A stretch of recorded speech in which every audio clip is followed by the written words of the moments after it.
Hello and welcome to the history of Firefly. Today's episode we're going to be covering Jayne Cobb, and here we go. Jayne Cobb was a mercenary who worked for Captain Malcolm Reynolds, aiding him on smuggling jobs aboard Serenity. Jayne was a hired gun who did not fight on either side in the Unification War. He met up with former independence fighters, Malcolm Reynolds and Zoe, when his game on Calibran tried to rob them. Noting Jayne's skill in tracking them, coupled with learning how much Jayne was making with the current gang, Mal offered him a larger share and his own bunk, and so Jayne shot one of his own companions and joined up with Mal instead, calmly asking how big a room. Jayne was good in a fight and acted before he thought on many occasions. He was also somewhat thuggish and cruel. When arguing with Mal, he was not above insulting Mal's leadership skills by bringing up the events of the Battle of Serenity Valley, a highly sensitive subject for Mal. Although he often appeared to be somewhat stupid, he had his own particular wit. He had played successful jokes on the more intellectual Simon Tam, for instance, tricking Simon, who had harbored an excessive fear of the vacuum of space, into putting on a spacesuit aboard a pressurized ship. Jayne also had a keen sense of danger, and was often the first to raise an accurate warning about the impending peril. Although often a strict mercenary, Jayne had his own code of honor. He was loyal to his employer as long as he was being paid well. When he had not acted up to his code of honor, he worked to atone for it. For instance, buying a crate of fresh apples and sharing it with the crew, for what he did on Ariel. Jayne also demonstrated unexpected sentimentality when it was revealed that he had sent some of the money earned by his mercenary activities home to his mother. He also proudly sported a ridiculous orange knit cap with ear flaps, simply because his mother had made it for him. Despite his occasionally harsh attitude, Jayne demonstrated that he truly did care about his fellow crewmates.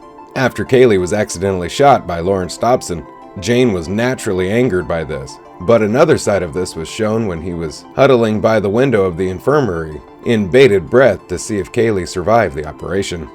And he went out of his way to help Mel close all air vents leading below deck to buy the former time to repair Serenity's engines when the life support is down, and even prepared a spacesuit for Mel for when he ran out of air without being told to do so. Also, when Mal was about to space him for punishment for betraying Simon and River to the Alliance, Jayne told him with complete sincerity to lie to the other crew members about the reason for his death, caring about what they thought about him in the end. However, before the feds double-crossed him in order to take the reward money for themselves, he showed remorse for what he was about to do, especially after seeing Simon potentially risk the mission he arranged to save a man who had almost died due to his doctor's incompetence. After discovering what the Alliance had done to River, he was willing to abandon the plan entirely. Jayne kept a large arsenal in his bunk on Serenity. He named his favorite and most powerful gun, a Callahan full-bore autolock with customized trigger, double cartridge thorough gauge, Vera. He acquired it after killing the previous owner, one of 6 assassins trying to kill him, after packing Vera into an oxygenated spacesuit so he could fire through outer space. Jayne preserved Serenity by disabling a carrion house. He also took care to kill the scrappers by shooting out their windows. Jayne frequently carried a handgun based on the Lamat percussion revolver, and later carried a rifle named Lux. Jayne doesn't have many acknowledged fears, but he has shown near panic at anything to do with the Reavers, a subpopulation of feral humans. He was convinced that the fugitives, Simon and his sister River Tam, would bring the Alliance down on him, and his concern fueled the dislike of the Tams. He also had a notable fear of River, who slashed him in the chest once and unnerved him with her occasional outbursts, creating a rift that her generally sweet, albeit odd, nature did not help to heal. Jayne also demonstrated a fear of dying in what he considered an unmanly manner, notably being spaced.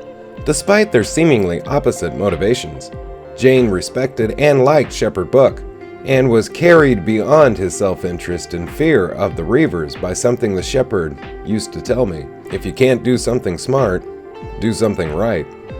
To be the first to declare Mal's suicidal plan to take the Alliance head-on. Jayne was regarded as something of a Robin Hood-like folk hero by the people of Canton, on Higgins Moon.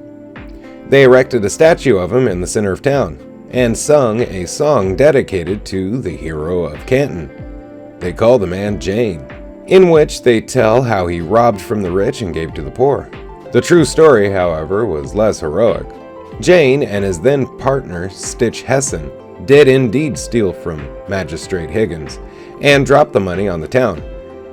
But this was only because during his escape, Jayne's ship was attacked and damaged, and they needed to lose a lot of weight from the ship just to keep it flying. Jayne dumped the money in desperation, but only after having already thrown out his unfortunate partner. It was while visiting Canton that he let his emotional walls down the most, becoming deeply disturbed when the town people continued to idolize him after learning the truth. He tried to deal with this, even going to Mel for help in doing so.